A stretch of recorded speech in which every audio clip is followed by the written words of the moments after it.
It's മഗൾസ് Aisha miss ആണ്. അപ്പോൾ നിങ്ങൾക്കറിയാലോ ഇനി നമ്മുടെ സോഷ്യൽ എക്സാം ആണ് മുമ്പിലുള്ളത്. നിങ്ങൾക്ക് ഒരുപാട് പേര് എനിക്ക് മെസ്സേജ് അയച്ചിരുന്നു, മിസ് എപ്പോഴാ പ്രഡിക്ഷൻ വീഡിയോ ചെയ്യുക. സോഷ്യൽ സയൻസിന്റെ പ്രഡിക്ഷൻ വീഡിയോ ആയിട്ടാണ് മിസ് വന്നിരിക്കുന്നത്. നിങ്ങൾക്ക് ഓരോ ചാപ്റ്റേഴ്സിലും നിങ്ങൾ ഇമ്പോർട്ടൻ്റ് ആയിട്ട് പഠിക്കേണ്ടത്, അതായത് നാളത്തെ ക്വസ്റ്റ്യൻ പേപ്പറിൽ നിങ്ങൾ കാണാൻ പോകുന്ന ചോദ്യങ്ങളാണ് നമ്മൾ ഡിസ്കസ് ചെയ്യാൻ പോകുന്നത് കേട്ടോ. അപ്പം നിങ്ങൾ ഒരു കാര്യം ഈ ഒരു വീഡിയോ കാണുന്നതിന് മുമ്പ് മനസ്സിലാക്കണം, നമ്മൾ ഈക്വൽ ഇമ്പോർട്ടൻസ് കൊടുത്തിട്ടില്ലെങ്കിൽ പോലും നിങ്ങൾ എന്ത് ചെയ്യുക, ഒരു ഇമ്പോർട്ടൻസ് നമ്മളുടെ ഓണം എക്സാം പോർഷൻസിനും കൊടുക്കണം കേട്ടോ. ഫസ്റ്റ് നിങ്ങൾ പ്രയോറിറ്റൈസ് ചെയ്യേണ്ടത് നമ്മുടെ ക്രിസ്മസ് എക്സാം പോർഷൻ തന്നെയാണ്. അത് പഠിച്ചിട്ട് നിങ്ങൾ എന്ത് ചെയ്യുക, ഓണം എക്സാമിന്റെ പോർഷൻ കൂടെ പഠിക്കുക. കാരണം അവിടെ നിന്ന് നമുക്ക് ഒരു 2 ക്വസ്റ്റ്യൻ വരെ എക്സ്പെക്ട് ചെയ്യാൻ പറ്റുന്നതാണ്. ഓക്കെ, സോ ഓരോ ചാപ്റ്ററിൽ നിന്നും ഏതൊക്കെ ചോദ്യങ്ങളാണ് ഉറപ്പായിട്ടും നിങ്ങൾ പഠിക്കേണ്ടത്, ഏതൊക്കെ ക്വസ്റ്റ്യൻസ് ആണ് നിങ്ങൾക്ക് എക്സാം പേപ്പറിൽ കാണാൻ പോകുന്നതെന്നുള്ള കാര്യം നമുക്ക് നോക്കാം. ഓക്കെ, സോ കൾച്ചറൽ ഡൈവേഴ്സിറ്റീസ്, സംസ്കാരവും സാംസ്കാരിക വൈവിധ്യങ്ങളും എന്ന ചാപ്റ്ററിൽ നിങ്ങൾ മിസ് ഔട്ട് ചെയ്യാതെ പഠിക്കേണ്ടതാണ് സോഷ്യലൈസേഷൻ, സാമൂഹികരണം, ഭൗതിക സംസ്കാരം മെറ്റീരിയൽ കൾച്ചർ, ഭൗതികേതര സംസ്കാരം നോൺ മെറ്റീരിയൽ കൾച്ചർ, ആ 2 ടോപ്പിക്കും പഠിച്ചു വെച്ചോ. ദെൻ കൾച്ചറൽ ഡിഫ്യൂഷൻ, സാംസ്കാരിക വ്യാപനം, കൾച്ചറൽ അസിമിലേഷൻ, എന്താണ് സാംസ്കാരിക സ്വാശീകരണം അല്ലെ. ഇതൊക്കെ കൃത്യമായിട്ട് പോയിന്റ് ആയിട്ട് തന്നെ പഠിച്ചു വെക്കുക. പിന്നെ പാരിസ്ഥിതിക വ്യതിയാനങ്ങളും സാംസ്കാരിക മാറ്റങ്ങളും, എൻവയൺമെന്റൽ ചേഞ്ചസ് ആൻഡ് കൾച്ചറൽ ചേഞ്ചസും, ഇത്രയും ടോപ്പിക്സ് നിങ്ങൾ ഈ ഒരു ചാപ്റ്ററിൽ നിന്ന് പഠിച്ചു എന്ന് ഉറപ്പ് വരുത്തണം. കാരണം അത്രയും ഇമ്പോർട്ടൻ്റ് ആയിട്ടുള്ള ചോദിക്കാൻ ചാൻസ് ഉള്ള ക്വസ്റ്റ്യൻസ് ആണ് നമ്മൾ ഡിസ്കസ് ചെയ്തത്.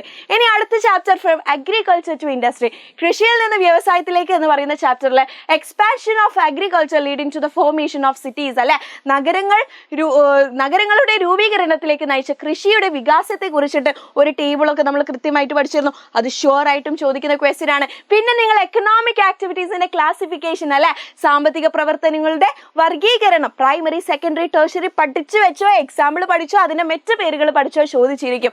ഇനി rewards for factors of protection ഏതൊക്കെയാണ്, ലാൻഡ്, ലേബർ, ക്യാപിറ്റൽ, ഓർഗനൈസേഷൻ, അതിന്റെ റിവാർഡ്സ് പ്രതിഫലങ്ങൾ പഠിക്കണം. ആൻഡ് കൺസ്യൂമർ റൈറ്റ്സ്, ഉപഭോക്തൃ സംരക്ഷണ നിയമത്തെ കുറിച്ചും നിങ്ങൾ എന്ത് ചെയ്യുക, ഒരറിവ് അവിടെ റെഡിയാക്കി വെക്കുക കേട്ടോ. സോ ഇത്രയും കാര്യങ്ങളാണ് ഈ ഒരു ചാപ്റ്ററിൽ നിന്ന് ചോദിക്കുന്നത്. ഇനി അടുത്ത ചാപ്റ്ററിലേക്ക് നോക്കുവാണെങ്കിൽ ഭൂഖണ്ഡങ്ങളിലൂടെ ത്രൂ ദ കോണ്ടിനൻസിൽ, എന്താണ് കോണ്ടിനൻസ്, ഭൂഖണ്ഡങ്ങൾ എന്താണ്, അതിൻ്റെ മാർക്ക്, ഓക്കെ, അതായത് മാപ്പിൽ മാർക്ക് ചെയ്യാൻ വേണ്ടിയിട്ട് നമുക്ക് ഒരു ചോദ്യം ഉണ്ടാവും. മാപ്പ് തന്നിട്ട് നിങ്ങളുടെ ഓരോ ഭൂഖണ്ഡവും അടയാളപ്പെടുത്താൻ വേണ്ടിയിട്ട് ഒരു മാപ്പ് ക്വസ്റ്റ്യൻ ചോദിക്കും. പിന്നെ ഏഷ്യ ആണല്ലേ നമ്മുടെ വൻകര എന്ന് പറയുന്നത്. ഏഷ്യ ബേസ് ചെയ്തിട്ട് ഏഷ്യയുടെ ക്യാരക്ടറിസ്റ്റിക്സ് എല്ലാം നിങ്ങൾ കൃത്യമായിട്ട് പഠിച്ചു വെക്കണം. വളരെ ഇമ്പോർട്ടൻ്റ് ആയിട്ടുള്ള ക്വസ്റ്റ്യൻ ആണ്.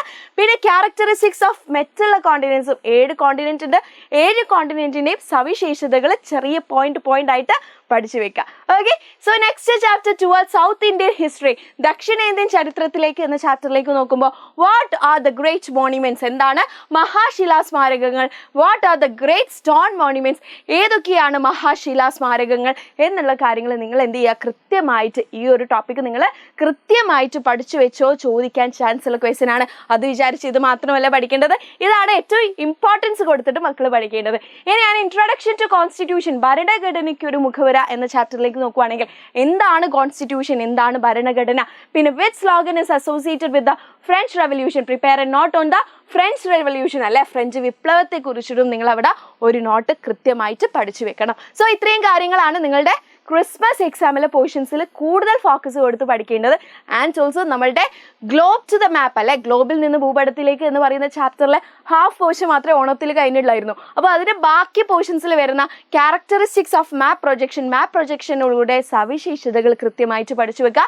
പിന്നെ ഇമ്പോർട്ടൻറ്റ് ലൈറ്റ്സ് ഓഫ് ലാറ്റിറ്റ്യൂഡ് അല്ലെ, അക്ഷാംശ രേഖകളുടെ പട്ടിക പൂർത്തിയാക്കാനൊക്കെ നമുക്ക് ചോദ്യങ്ങൾ ചോദിക്കും. അതിന്റെ ഡിഗ്രി അടക്കം കൃത്യമായിട്ട് പഠിച്ചു വെക്കണം. സോ ഇതിനു പുറമെ ഈ ഒരു ചാപ്റ്ററിന്, ഈ ഒരു ടോപ്പിക്കിന് ഇമ്പോർട്ടൻസ് കൊടുത്തിട്ട് മക്കളെ എന്ത് ചെയ്യുക, ബാക്കിയുള്ള ഓണം എക്സാമിന് 3 ചാപ്റ്റേഴ്സ് കൂടെ പഠിച്ചാൽ സോഷ്യലിന് നിങ്ങൾക്ക് A ഗ്രേഡ് ഉറപ്പിക്കാൻ പറ്റും. ഓക്കെ, സോ നിങ്ങൾ എല്ലാവരും ഞങ്ങളെ കൂടെ നിൽക്കുമെങ്കിൽ നിങ്ങൾക്ക് വേണ്ടിയിട്ടുള്ള എല്ലാ കാര്യങ്ങളും നമ്മുടെ യൂട്യൂബ് ചാനലിലെ വീഡിയോസ് ആയിട്ടും ഷോർട്സ് ആയിട്ടും ലൈവ് സെഷൻസ് ആയിട്ടും ഒക്കെ നമ്മൾ ചെയ്യുന്നുണ്ട്. അപ്പോൾ എല്ലാവരും ഫുൾ പവറിലാണെങ്കിൽ മിസ്സിന് വേണ്ടിയിട്ട് താഴെ കമന്റ് ബോക്സിൽ യെല്ലോ ഫ്ലവേഴ്സ് കമന്റ് ചെയ്യുക. ഒപ്പം തന്നെ ഞങ്ങൾ A ഗ്രേഡ് വാങ്ങുമെന്നും പറയാം. Okay, so bye, all the best.